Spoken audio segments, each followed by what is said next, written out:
Bom, e agora me fala, quando sobra comida do almoço aí na sua casa, o que você costuma fazer? Joga fora, congela ou deixa aí rolando dias na geladeira? Bom, para explicar direitinho pra gente o que é mais indicado fazer com cada tipo de alimento, eu recebo hoje aqui no estúdio a engenheira de alimentos e também professora do Instituto Federal de Santa Catarina, a Eliane Miquelin. Muito boa tarde, Eliane. Boa tarde. Seja bem-vinda. Obrigada, boa tarde. Então comece inicialmente explicando pra gente, é possível, dá para congelar todos os tipos de alimentos ou alguns têm algumas restrições?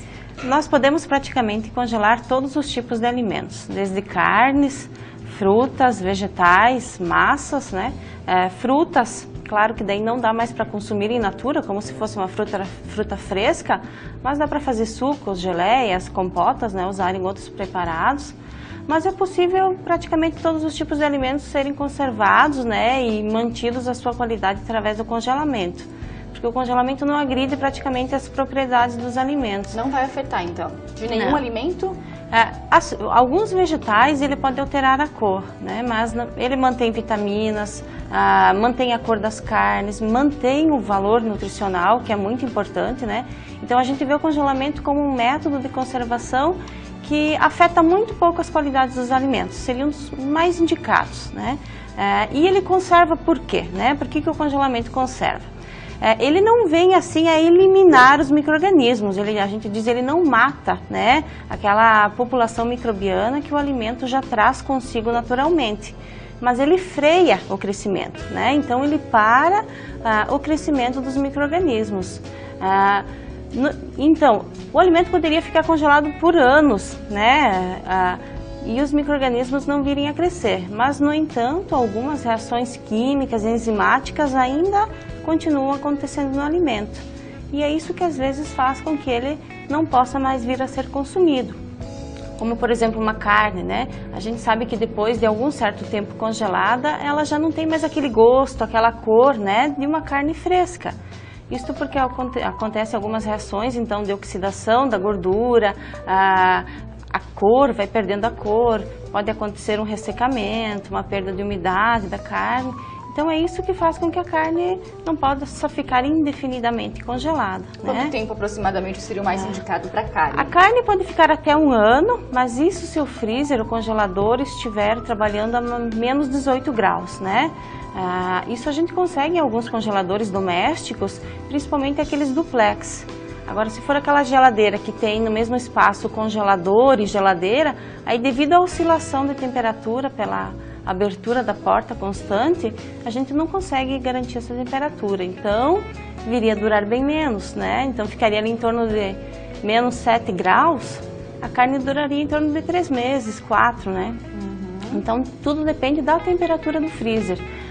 E o indicado é observar realmente o que está escrito no rótulo, na embalagem do alimento. Tem que seguir, né, a risca. Seguir o que vem, porque cada alimento é diferente em termos de composição, né, em termos de quantidade de gordura, e é isso que vai te dizer quanto tempo que ele pode ficar ou não sob congelamento, né.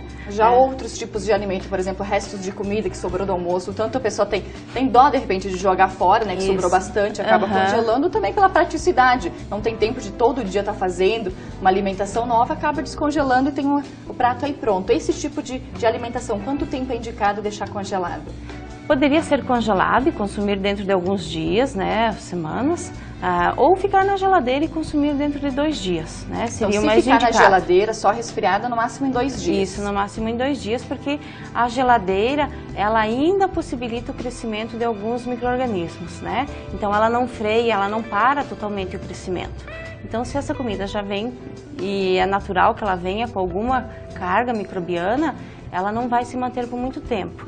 E o ideal, então, tirou da geladeira, quer consumir o alimento, leve para o micro-ondas ou aqueça no fogão, mas garanta que ele vai ser aquecido corretamente. Tem que ser aquecido acima de 72 graus, para daí você ter a certeza que eliminou algum micro-organismo que por acaso venha ter no alimento, e daí você vai garantir a qualidade e vai consumir sem problema nenhum, sem causar uma intoxicação alimentar, nenhum problema. E esses 2 dias, então, na geladeira, apenas resfriando, serve para todos os tipos de alimentos? Praticamente todos, né? Leites, a gente sabe que dura um pouco menos, né?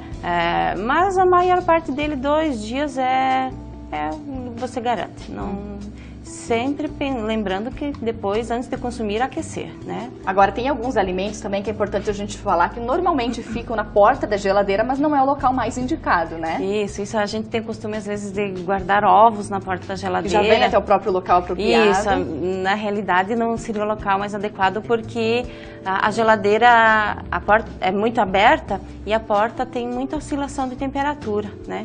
Então se a gente fica abrindo a geladeira toda hora, os ovos que estão ali podem mudar, ter uma grande alteração de temperatura. Então o ideal é colocá-lo numa caixinha, dentro, na prateleira da geladeira e não lavar antes de usar. Muita gente também tem o costume de lavar, o ovo vem um pouco sujo, vou lavar e vou guardar e ele vai se manter. Não deve, É então. errado, porque o ovo vem junto com ele, né, ele tem uma película protetora que é colocada na hora da postura dos ovos, né? Então o ovo já vem com essa película que protege toda a casca e não permite que alguma contaminação venha a entrar, né, para dentro do ovo.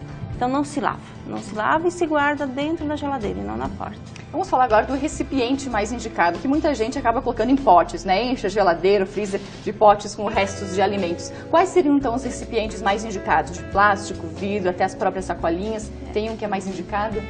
O vidro seria o melhor, se a gente for pensar em termos de não pegar cheiro, não transmitir nenhum constituinte, nenhum componente para o alimento, o vidro seria o ideal, né? Ele pode tanto ir para o micro-ondas depois, é de fácil lavagem. O plástico a gente sabe que ele é possível de ser congelado, mas depois ele tem uma certa dificuldade maior em ser higienizado, né, com gordura principalmente. Se você levar para o micro-ondas, alguns plásticos também não são adequados, porque algum componente pode migrar para o alimento. E se for para o freezer, colocar em saquinhos, aqueles saquinhos que já vêm em bobinas próprios para isso. E tentar bem fechadinho, lacrado, tem uns que são com zip, né, uma espécie de um fecho, né? E tentar colocar uma etiqueta. Às vezes a gente não tira tempo para isso, mas colocou lá alguma coisa, guardou, né? E daí depois vai lembrar quanto tempo está guardado aquilo na geladeira, né? Então colocar de repente o que é que tem naquele pote, o tempo, o dia que colocou, enfim. Etiquetar e daí você vai ter uma noção de quanto tempo está lá e que precisa ser usado, consumido logo. E agora vamos falar da parte de descongelar então esses alimentos. Isso. Tirar do freezer e colocar, por exemplo, em cima da mesa, em cima da pia e deixar ali até no outro dia. É indicado fazer isso? Não, nem um pouco, né? Porque o alimento já vem com uma certa carga microbiana que é natural, né? Faz parte. E se você tirar da geladeira e colocar em cima da pia, ele vai permanecer muito tempo numa faixa de temperatura que é boa para o crescimento dos micro-organismos. Então o ideal é descongelar na geladeira. Para isso a gente precisa se organizar, né? Precisa fazer isso de um dia para o outro. Então tem que se programar para descongelar, tira à noite para usar de manhã cedo.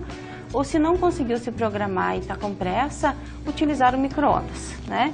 Que ainda é uma das formas melhores para a qualidade do alimento e você não dá tempo para crescimento de micro-organismos. E se de repente a pessoa descongelou uma grande quantidade de alimento, não consumiu tudo, pode congelar de novo ou não? Não é o ideal, porque esse fato de congelar e descongelar faz com que o alimento fique algum tempo numa zona aí de temperatura boa para crescimento de micro-organismos. Os micro-organismos se desenvolvem, você congela de novo com aquela carga de micro-organismos aumentada. E se você fizer isso várias vezes, a população microbiana vai sempre crescendo mais.